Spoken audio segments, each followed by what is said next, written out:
दोस्तों कैसे हैं आप सभी सभी अच्छा कर रहे होंगे। मैं बताऊं, मैं भी बहुत अच्छा हूँ। वीडियो अच्छा लगे तो CKD stock market news channel को सब्सक्राइब कर लेना, साथ ही बेल आइकन बटन को प्रेस कर देना। चलिए शुरू करते हैं। तो मेरे दोस्तों कैसे हो आप सभी लोग। होप सो कि चाय पानी नाश्ता लेकर आप सभी लोग बैठ गए होंगे, क्योंकि अब म्यूचुअल फंड की क्लास स्टार्ट होने वाली है, जहां पर मैं हर म्यूचुअल फंड का इन डेप्थ एनालिसिस करवाता हूं।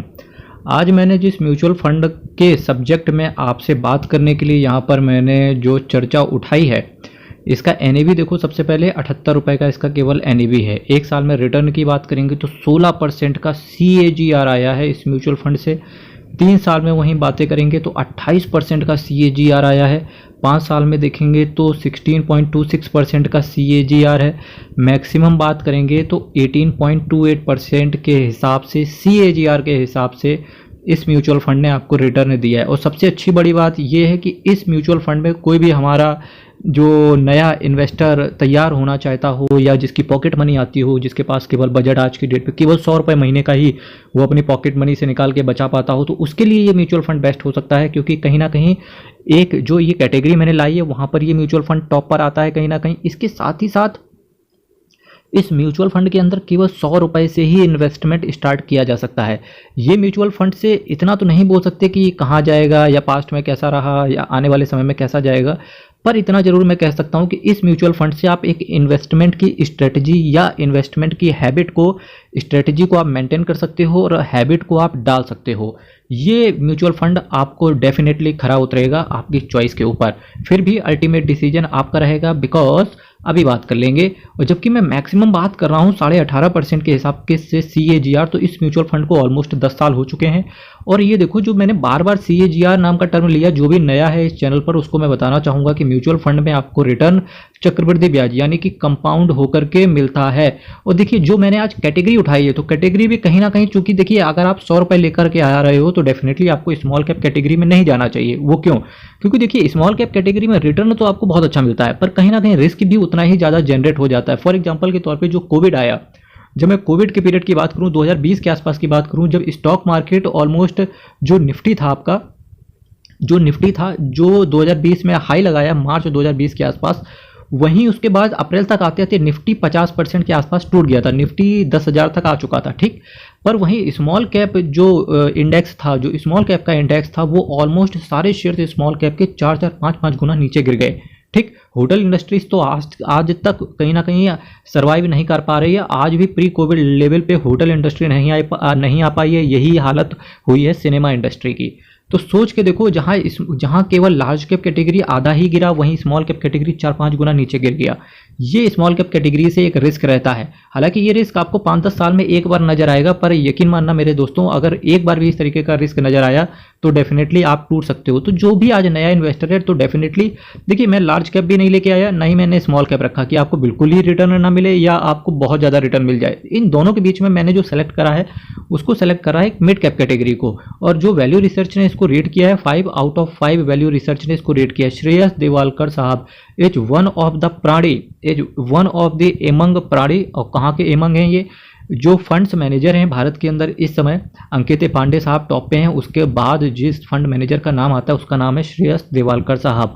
इन्होंने भी भारत के अंदर काफ़ी तगड़ा रिटर्न इन्वेस्टर्स को डिलीवर करके दिया है। इसी वजह से कहीं ना कहीं इनका नाम भारत के अंदर टॉप फंड मैनेजर्स में से एक इनका भी नाम लिया जा सकता है।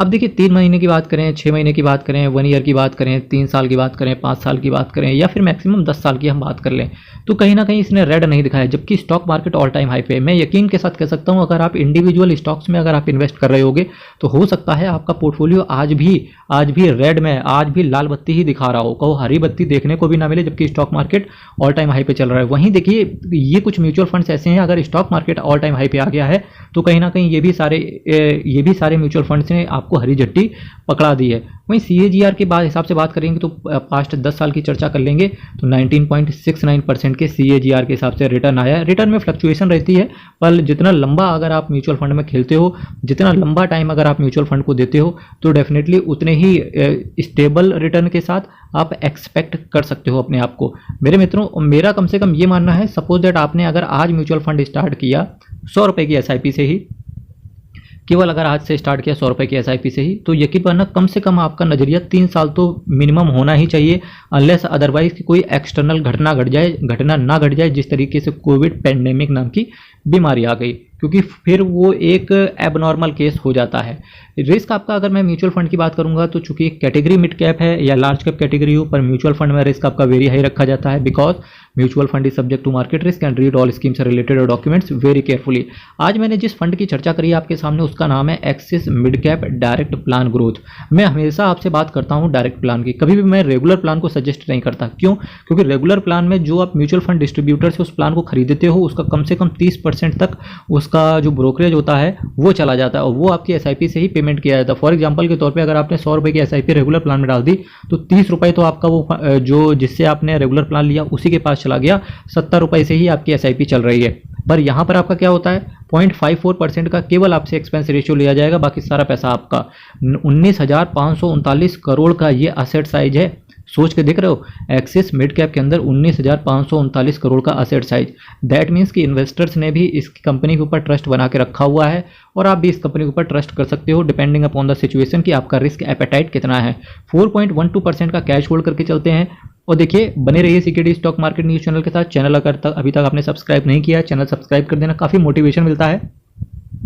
और मेरे मित्रों, उन सभी लोगों को एडवांस में थैंक यू कि आप चैनल को सब्सक्राइब कर रहे हैं और शेयर कर देंगे तो बहुत बढ़िया रहेगा।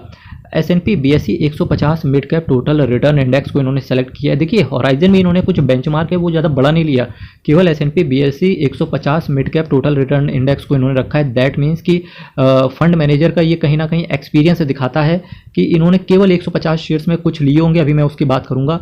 और देखिए, यहाँ पर एग्जिट लोड से रिलेटेड कुछ कहानी है। कहानी ये है कि 10% से ज़्यादा का अगर आप यूनिट बेच रहे हो तो 1% आपसे रिडेम्पशन चार्जेस ले लिए जाएंगे। तो आप ऑल इन ऑल ऐसा समझो, सपोज दैट आपने 100 रुपये आज SIP शुरू करी, यकीन मानना 1 साल के अंदर तो बिल्कुल मत निकालना, क्योंकि अगर निकालने की चेष्टा करोगे तो आपसे सीधा 1% का एग्जिट लोड ले लिया जाएगा, और ये आपकी अमाउंट से जो भी रिटर्न आपका बनेगा उसके बाद आपको पेमेंट कर दिया जाएगा। ठीक है, चलिए कुछ और चीज़ों की बात कर लेते हैं, छोटी छोटी मगर मोटी बातें।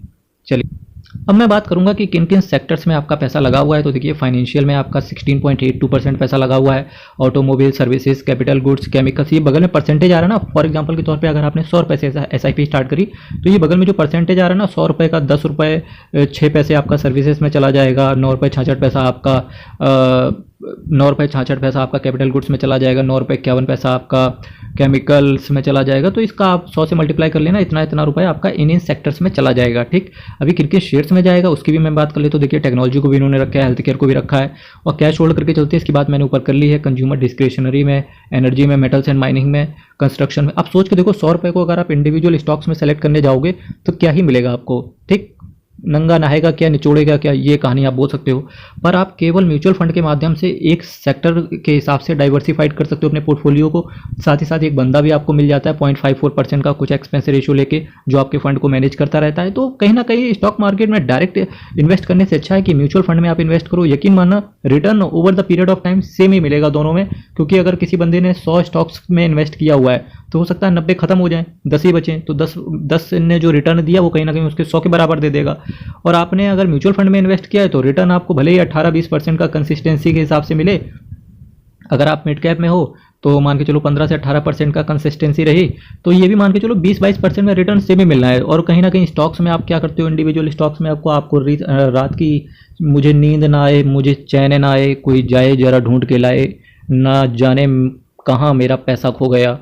तो इस तरीके के आप गाने भी नहीं गाते हो जब आप म्यूचुअल फंड में इन्वेस्ट करते हो, क्योंकि कहीं ना कहीं आपको एक बंदा मिल जाता है कुछ पैसे देकर, जो कि एक्सपेंस रेशियो बोलते हैं, कि रात दिन आपके फंड्स को मैनेज करता है, कब कहाँ कैसे। तो इस तरीके से कहीं ना कहीं एक सेफ्टी हो जाता है, एक हैक्टिक नहीं रहता, आपकी लाइफ कहीं ना कहीं टॉक्सिक नहीं रहती, कि इंडिविजुअल स्टॉक्स में आपका दिमाग खराब नहीं होता। बहुत सारी चीज़ें हैं जो एडवांटेज है म्यूचुअल फंड में इन्वेस्ट करने के।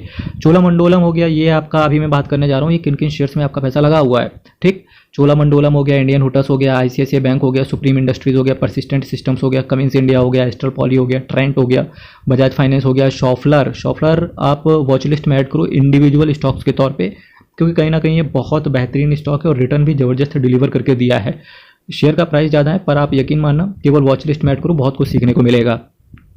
PI Industries, NIIT, UNO Minda, TVS Motor, Sona, BLW, Precision Forgings, Coromandel International and Navin Fluorine, HDFC Bank, Avenue Supermart, Mahindra and Mahindra, Abbott India. Abbott India ने तो जो डिविडेंड है इसका भी 300-350 रुपये के आसपास का डिविडेंड दे दिया है, बहुत तगड़ी कंपनी है एबॉट इंडिया। ABB इंडिया हो गया, इसके साथ साथ CG पावर हो गया, JK सीमेंट हो गया, बाटा इंडिया हो गया, ग्रीनवेल नॉटन हो गया, गुजरात गैस हो गया, फिनिक्स मिल हो गया, आपके अल्केम लेबोरेटरीज हो गया, Fortis health care, Sundaram finance, Tata communication. और बगल में यहाँ जो परसेंटेज आ रहा है ना, फॉर एग्जांपल के तौर पे अगर आप 100 रुपये से SIP करते हो तो सुंदरम फाइनेंस में कितना लगा हुआ 1.34%। 100 रुपये का 1.34% कर लेना तो आपका इस कंपनी में चला जाएगा। अब सोच के देखो यार, सुंदरम फाइनेंस ही 400-500 रुपये का शेयर होगा, टाटा कम्युनिकेशन ही 1000 के ऊपर चल रहा होगा, बालकृष्णा इंडस्ट्रीज 2000 के आसपास चल रहा है ना, एंड्योरेंस टेक्नोलॉजी, एम्फेसिस लिमिटेड तो नहीं खरीद सकते हो। वहीं 100 रुपये से आप देखिए कितना बतेरे स्टॉक खरीद सकते हो। एक सेक्टर स्पेसिफिक हो जाता है, एक बंदा मिल जाता है, इतना पढ़ा लिखा आदमी, और क्या चाहिए। Emphasis, Aditya Birla fashion, federal bank, Voltas limited. Voltas से रिटर्न नहीं आ रहा पर कंपनी अच्छी है, ये बात अलग है। Motherson Sumi wiring, SKF India, Crompton Greaves, Linde India, Ipca laboratories, fine organic, 3M India, Vinati organics, Vedant fashion, ACC limited, KPR mills limited. ये कुछ शेयर्स रहेंगे जहां पर आपका पैसा रहेगा। वहीं अगर मिड कैप में और मिड कैप की बात करूं तो मोतीलाल ओसवाल मिड कैप का भी बहुत अच्छा नाम आता है, क्वांट मिड कैप का भी अच्छा नाम आता है, PGM इंडिया का भी मिड कैप आता है, SBI मैग्नम का भी अच्छा नाम आता है। पर 100 रुपये से आप वहाँ स्टार्ट नहीं कर सकते हो। 500 रुपये, 1000 रुपये, 500 रुपये, 1000 रुपये, इस तरीके का इन्वेस्टमेंट जाएगा। पर जो आज मैंने आपसे एक्सिस मिड कैप की बात करी तो वहाँ केवल आप 100 रुपये लगाकर ही इन्वेस्टमेंट स्टार्ट कर सकते हो, इन्वेस्टमेंट की जर्नी को स्टार्ट कर सकते हो। उसके बाद जैसे जैसे आपकी इंडिपेंडेंसी बढ़े, आपकी जॉब लगे, स्टूडेंट लाइफ से निकल के आप जॉब की लाइफ में एंटर करें, एक नई लाइफ, एक नया एरा का जब शुरुआत हो, तो कहीं ना कहीं ये एक्सपीरियंस आपको वहाँ इन्वेस्टमेंट में काम देगा। ठीक, क्योंकि यकीन मानना मेरे दोस्त, स्टॉक मार्केट में केवल एक चीज़ इंपॉर्टेंट है जो इन्वेस्टर का हथियार होता है, और वही उसकी सबसे बड़ी कमजोरी होती है, जो कि है पेशेंस। ठीक है, पेशेंस बहुत बड़ा वर्ड है। और एक्सिस म्यूचुअल फंड की अगर मैं असेट मैनेजमेंट कंपनी की बात करूं तो असेट मैनेजमेंट कंपनी के बारे में अगर मैं बात करूं तो 2,42,754 करोड़ का इसका असेट अंडर मैनेजमेंट है। 198 स्कीम को टोटल ये मैनेज करते हैं। भारत देश के अंदर टॉप 1 की कैटेगरी में SBI को रखते हैं, पर टॉप 10 के अंदर एक्सिस असेट मैनेजमेंट कंपनी का भी नाम आता है। और हो भी क्यों ना, क्योंकि जबकि स्मॉल कैप कैटेगरी हो या मिड कैप कैटेगरी हो, इन्होंने बम्पर रिटर्न इन्वेस्टर्स को डिलीवर करके दिया है। मेरे मित्रों, कल फिर आपके सामने मिलेंगे, आपके साथ में सेम टाइम सेम चैनल। तब तक के लिए बहुत बहुत धन्यवाद।